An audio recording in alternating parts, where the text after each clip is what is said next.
and welcome to Little Learners. In today's video I am going to be talking about something that I have mentioned in many phonics videos before. The schwa.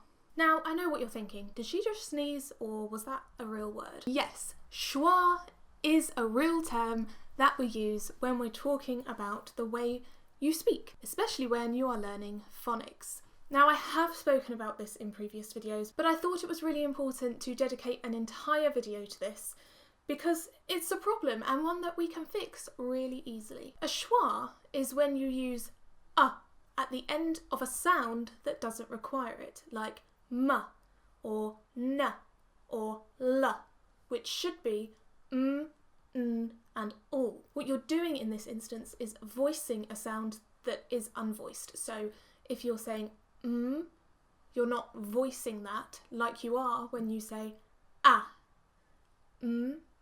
Ah. Can you hear the difference? Ah.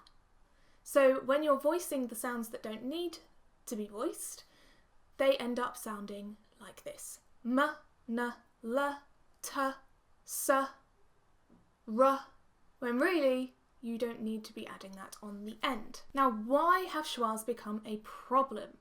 Well, I think there are a few different reasons for this, but one of the biggest ones is that when I was at school, certainly, and I'm sure when a lot of you as parents and teachers were at school, we learnt phonics with the schwa. Yes, we learnt s and m and l and l and t. It was just the way we learnt it. And of course now, research has shown us that this isn't the best, most effective way to teach children phonics. Why is it not an effective way to learn phonics? Let me show you an example. So if we have the word mat, if we are sounding it out with phonics the way we should be sounding it out, it sounds like this. At, mat. But if we sound it out using schwas for and t, it sounds like this. M-a-ta, ma'ata. So you're actually adding in some extra sounds in there which should not be there.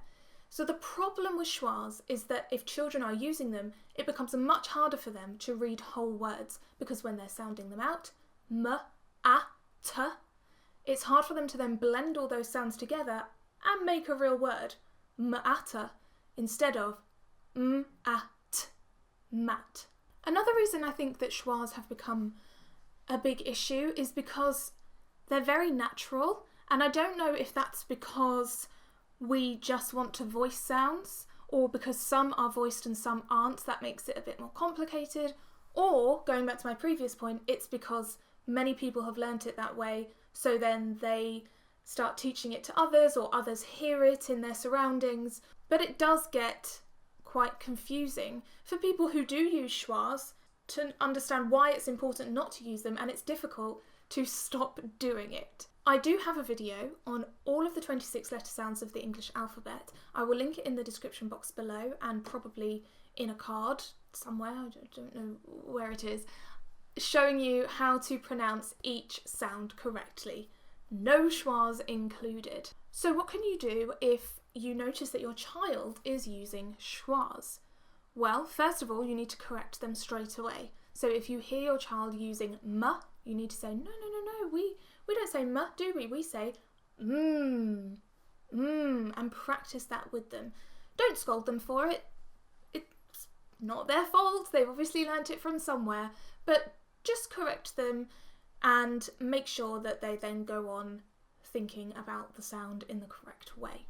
It's also important for you as parents and of course as teachers to be modelling this correctly. So make sure that when you are doing phonics with your child or you're sounding out words with them, that you are using the correct phonics. Now this can be difficult if you are very used to using schwas, which is why I recommend you look at some of my other videos to help you. These are the usual culprits. So I hope that video was informative for you. Give it a thumbs up if you found it helpful. It really helps out my channel. Let me know in the comments below what your feelings about schwas are and if you find it difficult when learning with your child. And if you haven't already, please do hit that subscribe button. If you want to be notified when I post a new video, be sure to ring the bell as well. Thank you so much for watching and I will see you next time.